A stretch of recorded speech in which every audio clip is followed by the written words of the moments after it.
Hello everyone, welcome back. कैसे हैं आप लोग? आशा करते हैं आप लोग बहुत अच्छे होंगे।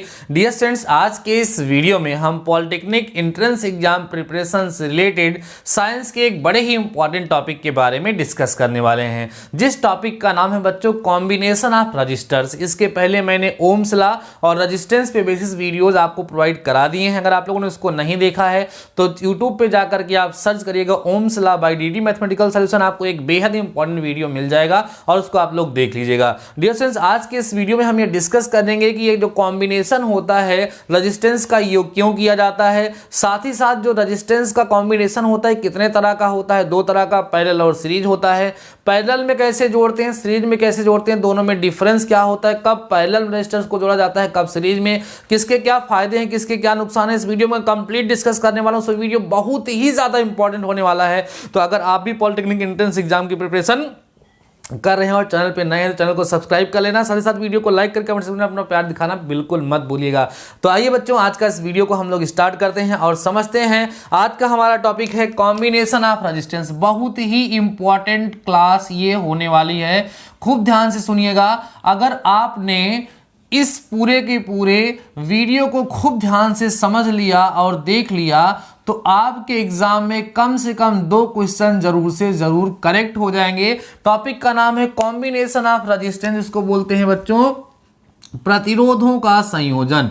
प्रतिरोधों का संयोजन। देखो बच्चों, इसके पहले हम आपके साथ प्रतिरोधों का संयोजन के बारे में थोड़ा बहुत डिस्कस कर चुके हैं, लेकिन कंप्लीट डिस्कस तो हम इस टॉपिक पे आपके साथ कर ही चुके हैं कि भाई रेजिस्टेंस होता क्या है, प्रतिरोध होता क्या है, इसे हम किससे रिप्रेजेंट करते हैं। तो वहां मैंने आपके साथ डिस्कस किया था, किसी भी इलेक्ट्रिक कंडक्टर में जब इलेक्ट्रिक करंट फ्लो करती है तो किसी भी कंडक्टर की ये प्रॉपर्टी होती है कि वो अपने में फ्लो होने वाले इलेक्ट्रॉन्स का विरोध करती है, अपने में फ्लो होने वाले इलेक्ट्रॉन्स को बहने से रोकती है। किसी भी कंडक्टर की इसी प्रॉपर्टी को बच्चों प्रतिरोध कहा जाता है। और जो प्रतिरोध, जो रेजिस्टेंस होता है डियर स्टूडेंट्स, इस प्रतिरोध को, इस रेजिस्टेंस को हम लोग हमेशा किससे दिखाते हैं, आर से, कैपिटल आर से रेजिस्टेंस को बच्चों क्या किया जाता है, रिप्रेजेंट यहां पर किया जाता है। तो देखो होता क्या है बच्चों कि जो घर में डिवाइसेस लगी हुई हों या अलग अलग प्रकार के जो उपकरण होते हैं उन सबको अलग अलग रेजिस्टेंस की आवश्यकता होती है। कभी उनका रेजिस्टेंस ज़्यादा करने की जरूरत होती है, कभी उनका रेजिस्टेंस कम करने की जरूरत होती है। उस रेजिस्टेंस को बैलेंस करने के लिए रजिस्टर्स को 2 अलग अलग तरह से जोड़ा जाता है। एक जोड़ने का जो तरीका है उसको बोला जाता है समांतर क्रम और एक को बोला जाता है बच्चों श्रेणी क्रम। तो आइए हम लोग समझते हैं कि ये श्रेणी क्रम क्या होता है। कौन सा? श्रेणी संयोजन। श्रेणी संयोजन क्या होता है, किसका बच्चों? श्रेणी संयोजन। जो हमारे प्रतिरोध हैं, ठीक है, जो रेजिस्टेंस है उनका श्रेणी संयोजन माने सीरीज कॉम्बिनेशन क्या होता है, ये हम लोग डिस्कस करेंगे। और सीरीज कॉम्बिनेशन के केस में जो रिजल्टेंट आता है वो कैसे निकाला जाता है, ये हम लोग यहाँ पर चर्चा करने वाले हैं। तो डियर स्टूडेंट देखिए, जैसे हमारे पास रजिस्टर्स हैं, सपोज कर लीजिए हमारे पास एक पहला रजिस्टर है जो बच्चों R1 है, और एक हमारे पास दूसरा रजिस्टर है बच्चों जिसका नाम R2 है, और एक रजिस्टर हमारे पास और है डियर स्टूडेंट जिसका नाम क्या है, R3। ये 3 रजिस्टर्स आपको दिख रहे हैं। अगर हम इन 3 रजिस्टर्स को श्रेणी क्रम में अर्थात सीरीज में कंबाइन करना चाहते हैं, सीरीज में जोड़ना चाहते हैं, तो कैसे जोड़ेंगे? मेरी एक बात ध्यान रखिएगा बच्चों, कहा जाता है एंड टू एंड कनेक्शन। ध्यान रखना बच्चों, एंड टू एंड कनेक्शन, जो एक सिरे से दूसरा सिरा लगातार जुड़ता चला जाता है, this connection, this combination is known as series combination. मतलब ये R1 R2 R3 जो है कैसे जुड़ेंगे, ये मेरा R1 हो गया, ठीक है, इसका इंड पॉइंट था, यहीं से कौन जुड़ जाएगा बच्चों, यहीं से R2, इसके इंड पॉइंट से कौन जुड़ जाएगा, R3 जुड़ जाएगा। तो ये R1 R2 R3 जो होता है इस तरीके से जब जुड़ते हैं तो इनको क्या बोला जाता है प्यारे बच्चों, इनको बोला जाता है सीरीज कॉम्बिनेशन। अब सुनो, इस सर्किट में, इस पूरे के पूरी सर्किट में आप देखेंगे तो 3 रजिस्टर्स ऐड हो चुके हैं, 3 रजिस्टेंस जुड़ चुके हैं। अगर हमें तीनों की तीनों रजिस्टेंस का क्या निकालना है, रिजल्टेंट निकालना है, मींस इन 3 रजिस्टर को जोड़ने से इसका टोटल रजिस्टेंस क्या होगा, तो हम कैसे पता करेंगे? तो बेटा जो टोटल रजिस्टेंस निकाला जाता है उसको समझिएगा ध्यान से आप लोग। टोटल रजिस्टेंस जो होगा हमारा R होगा, इसको निकालने का कॉन्सेप्ट होता है R1 plus R2 plus R3। Means सभी के सभी रजिस्टर्स की जो वैल्यू है उनको ऐड कर लेंगे तो आप लोगों को बहुत ही आसानी से पता चल जाएगा कि उस सर्किट का टोटल रजिस्टेंस कितना है। समझ आ गई बात ना। जैसे मान लीजिए आपके एग्जाम में क्वेश्चन आता है कि भाई एक सीरीज में 3 ओम 4 ओम और 5 ओम के 3 रजिस्टर्स आपस में जोड़े गए हैं, आपस में जुड़े हैं, आप उसका रिजल्टेंट निकालो तो ये बेटा क्या हो गया R1, ये हो गया R2 और ये हो गया R3। तो R इज इक्वल टू क्या हो जाएगा आपके पास R1 प्लस R2 और प्लस क्या बच्चों R3। समझ में आ रही बातें। तो R इज इक्वल टू क्या हो जाएगा R1 मीन्स 3, R2 4 और ये हो गया 5। कितना आ जाएगा 12 ओम ना। तो टोटल रेजिस्टेंस इस तरीके से बच्चों आपको वहां पर फाइंड करना होता है। अब आइए थोड़ा सा हम सीरीज कॉम्बिनेशन के बारे में डिटेल में डिस्कस करते हैं कि जब 3 रजिस्टर सीरीज में कंबाइंड होते हैं तो उसमें क्या खास बातें होती हैं और क्या चीजें हमें ध्यान रखनी होती हैं। देखो प्यारे बच्चों, मान लीजिए यहां पर हमने 3 रजिस्टर्स को क्या किया, सीरीज में ऐड कर लिया। ध्यान से समझते चलिएगा, बहुत इंपॉर्टेंट क्लास है ये। अगर आपने इसको मिस कर दिया तो आपके लिए बहुत ही ज्यादा हार्मफुल हो जाएगा। ध्यान समझते रहना बेटा। ये मान लो R1 है, ये R2 है और ये क्या है R3 है। तो ध्यान रखिएगा, जब कभी भी रजिस्टर सीरीज में जोड़े जाएंगे तो इनके टर्मिनल्स ये और ये सब अलग अलग हो जाते हैं। तो सभी के सभी यहाँ पे जो डिवाइस लगेंगी सबका वोल्टेज जो है बच्चों वो अलग अलग होता है। वोल्टेज क्या होता है, अलग अलग होता है, असमान होता है, लेकिन पूरे के पूरे सर्किट में एक ही इलेक्ट्रिक करंट फ्लो करती है। इलेक्ट्रिक करंट की वैल्यू जो होती है बच्चों सेम होती है, लेकिन अलग अलग डिवाइस, मान लो रेजिस्टेंस अलग अलग डिवाइस का है तो सीरीज में जोड़ने पर क्या होता है कि अलग अलग डिवाइस को अलग अलग वोल्टेज वहां पर मिलता है। इसलिए बेटा घरों में जो वायरिंग की जाती है वो कभी भी पैरेलल में की जाती है, सीरीज में नहीं की जाती। क्योंकि अगर हम वहां पर उपकरण को सीरीज में जोड़ेंगे तो हमारे हर एक उपकरण को समान वोल्टेज नहीं मिलेगा, सबको अलग अलग वोल्टेज मिलेगा। और आपको ये पता होना चाहिए कि हमारे इंडिया में 220 वोल्ट की इलेक्ट्रिक करंट सप्लाई होती है और सभी के सभी उपकरण को उतने वोल्टेज की आवश्यकता होती है। इसलिए घरों में जो डोमेस्टिक वायरिंग होती है, हमेशा याद रखिएगा, बड़ा इंपॉर्टेंट क्वेश्चन पूछा जाता है कि घरों की जो वायरिंग होती है, जो घरेलू वायरिंग होती है, जो डोमेस्टिक वायरिंग होती है बच्चों, वो हमेशा किस में होती है, पैरेलल में होती है, कभी भी सीरीज में नहीं होती है। क्लियर है बातें। तो सीरीज कॉम्बिनेशन आपको समझ में आ गया होगा। अब हम लोग बात करते हैं बेटा पैरेलल कॉम्बिनेशन क्या होता है, समांतर संयोजन क्या होता है। वीडियो बहुत ज्यादा इंपॉर्टेंट होने वाला है, ध्यान से सुनते चलिएगा, बहुत इंपॉर्टेंट डिस्कशन इसमें होने वाला है। ठीक है ना। अब हम लोग बात करते हैं किसकी बच्चों, समांतर क्रम की। समांतर क्रम जो होता है जिसको हम लोग बोलते हैं बेटा क्या, पैरेलल कॉम्बिनेशन।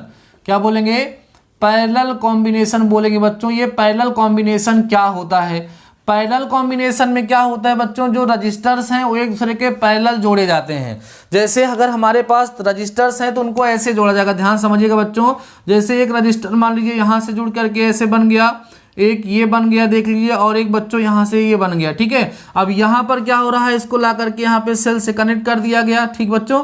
अब ये जो आपको दिख रहा होगा यहाँ पर, ये जो कॉम्बिनेशन आपको दिख रहा है बच्चों, ये पैरेलल कॉम्बिनेशन कहलाएगा।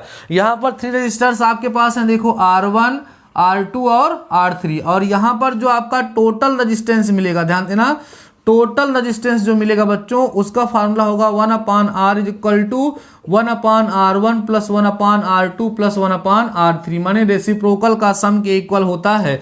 ध्यान रखिएगा सभी लोग, जब जो रजिस्टर्स होंगे वो सीरीज में जुड़े हुए होंगे तो R equal to R1 plus R2 plus R3 ये होगा। और अगर पैरेलल में जुड़े होंगे तो 1/R equal to 1/R1 plus 1/R2 plus 1/R3 ये वाला कॉम्बिनेशन वहां पर बच्चों यूज होता है। क्लियर हो रही है बातें। अब जब कभी भी ये डिवाइसेस जो होती हैं, जो रेजिस्टेंस होते हैं बच्चों, जब वो पैरेलल में जुड़ते हैं तो वहां क्या खास बात होती है उसको भी समझ लीजिए।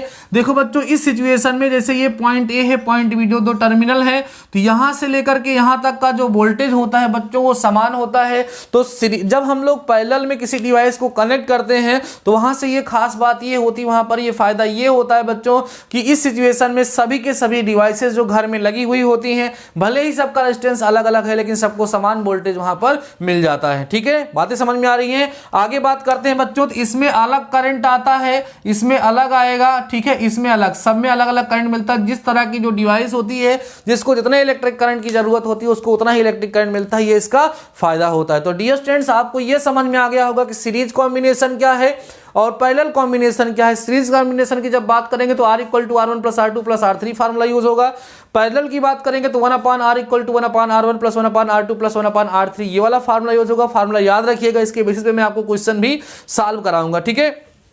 अब इसी के बेसिस पे कितने तरह के क्वेश्चंस आप लोगों से पूछे जा सकते हैं, थोड़ा ध्यान से समझिएगा बच्चों। ये तो सिंपल फार्मूले हो गए। अब क्या होता है इसका हमारी डेली लाइफ में यूज क्या है, ध्यान सुनो। जो भी मैं आपके साथ डिस्कस कर रहा हूं एकदम जबरदस्त है। हम ऐसे ऐसे टॉपिक आपके साथ डिस्कस करेंगे बच्चों जिसमें से आपके एग्जाम में डायरेक्ट क्वेश्चन आते हैं। आप टॉपिक को समझ लीजिए। मैं एक वीडियो के माध्यम से आपको यह भी दिखाऊंगा कि कॉम्बिनेशन ऑफ रजिस्टर से आपके एग्जाम में क्वेश्चन कैसे पूछे जाते हैं। तो देखो, आपको बताया गया कि जो रजिस्टर्स का कॉम्बिनेशन होता है वो दो तरीके का होता है, एक होता है सीरीज का और एक होता है पैरेलल का। आप ध्यान से सुनिएगा कि किस किस तरह के क्वेश्चंस इससे आपके एग्जाम में पूछे जा सकते हैं। नंबर पहला क्वेश्चन आपसे पूछेगा कि भैया जो घरेलू वायरिंग होती है, जो डोमेस्टिक वायरिंग होती है, वो पैरेलल में होती है कि सीरीज में होती है। तो आप बताओगे सर जी डोमेस्टिक वायरिंग हमेशा पैरेलल में होती है। पैरेलल में होने का फायदा क्या होता है, देखो बच्चों, जब कभी भी जो सर्किट्स होंगी जब उनको पैरेलल में बनाया जाएगा तो क्या होता है उसमें अलग अलग डिवाइस को समान वोल्टेज मिल जाता है। लेकिन जब हम उसको सीरीज में जोड़ते हैं तो हर एक उपकरण को अलग अलग वोल्टेज मिलता है, जिससे उसमें बहुत ही ज्यादा नुकसान होता है। सबको अलग अलग मात्रा में वोल्टेज मिलता है, ठीक है। अगली चीज ये है कि जब हम सीरीज में कॉम्बिनेशन करते हैं सब में एक ही करंट फ्लो करता है, जबकि इसमें करंट जो है वो अलग अलग फ्लो करता है और अलग अलग डिवाइस को अलग अलग इलेक्ट्रिक करंट की जरूरत होती है, ठीक है। अगली चीज ये है बच्चों कि अगर मान लीजिए कोई भी डिवाइस सीरीज में लगी हुई है और उसमें से एक डिवाइस खराब हो गई, कोई भी एक डिवाइस बच्चों खराब हो गई तो अगली डिवाइस काम नहीं करती है, या अगर आपने एक डिवाइस को वहां पर ऑफ कर दिया तो बाकी सारी की सारी घर की डिवाइस भी ऑफ हो जाएगी। लेकिन पैरेलल में ऐसा नहीं होता। आपके घर में बल्ब है, फैन है, सब कुछ है, अगर आप एक स्विच ऑफ करते हो तो केवल उससे रिलेटेड उपकरण ही ऑफ होता है, बाकी सारी की सारी डिवाइसेस वहां पर एज यूजुअल वर्क करती रहती हैं। तो ये सब बच्चों इसके फायदे हैं। इसीलिए हमेशा जो घरों में वायरिंग होती है, जो डोमेस्टिक वायरिंग होती है, वो हमेशा किस में होती है, पैरेलल में होती है। तो आप कहोगे सर सीरीज में कहां वायरिंग होती है, इसका भी एक एग्जांपल बता दीजिए। दीपावली आ रही है, सबको पता है, घर में लोग झालर लगाते हैं। उसमें जब झालर लगाते हैं तो आप देखोगे उसमें बल्ब ऐसे लगे हुए होते हैं, यहाँ पे एक बल्ब लगेगा, यहाँ से वायर निकलेगा, यहाँ बल्ब ऐसे ऐसे बल्ब लगे हुए होते हैं बच्चों। और ऐसे बल्ब लगते लगते लास्ट में जाते हैं, यहाँ से एक तार निकलता है जो लाके यहाँ डायरेक्ट जुड़ा हुआ होता है। तो यहाँ पे जो कॉम्बिनेशन होता है वो किसमें होता है, सीरीज में। यहाँ पर अगर आप एक बल्ब बीच में से यही एक तार काट दो यहाँ पर, तो पूरा का पूरा बल्ब खराब हो जाए, किसी भी बल्ब में लाइट नहीं पहुंचेगी। ये सब नुकसान होते हैं सीरीज के और पैरेलल के। पैरेलल के तो फायदे ही फायदे हैं, सीरीज के नुकसान बहुत ज्यादा हैं। लेकिन कभी भी तब भी सीरीज का यूज इसलिए किया जाता है क्योंकि वहां पर इलेक्ट्रिसिटी कम खर्च होती है। बातें समझ में आ गई बच्चों। तो आज के इस वीडियो में मैंने आप लोगों के साथ रजिस्टर्स का जो कॉम्बिनेशन डिस्कस किया है, आशा करते हैं बच्चों कि ये रजिस्टर्स का कॉम्बिनेशन आपको 101% समझ में आ गया होगा। और इसके बेसिस पे जो क्वेश्चन मैं आपके साथ डिस्कस करूंगा वो भी आप लोगों को जरूर से जरूर समझ में आएगा। वीडियो के लास्ट में आप लोगों से हम ये जरूर बोलना चाहिए, कई सारे बच्चे ये सोच रहे हैं सिलेक्टर्स बैच ऑफ हो गई है सर, चल नहीं रही है, कुछ प्रॉब्लम्स थी जिसके कारण रेगुलर वीडियोस आपको मैं प्रोवाइड नहीं करा पा रहा था। लेकिन मैं पूरा प्रयास करूंगा कि आपकी प्रिपरेशन नेक्स्ट लेवल पर पहुंचाऊं और आपका सिलेक्शन जरूर हो जाए। तो ठीक है बच्चों, आज के इस वीडियो में बस इतना ही। तब तक के लिए शानदार रहिए, मस्त रहिए और पढ़ते जरूर रहिए। मिलते हैं नेक्स्ट वीडियो के साथ, तब तक अपना ख्याल रखिए। All the best.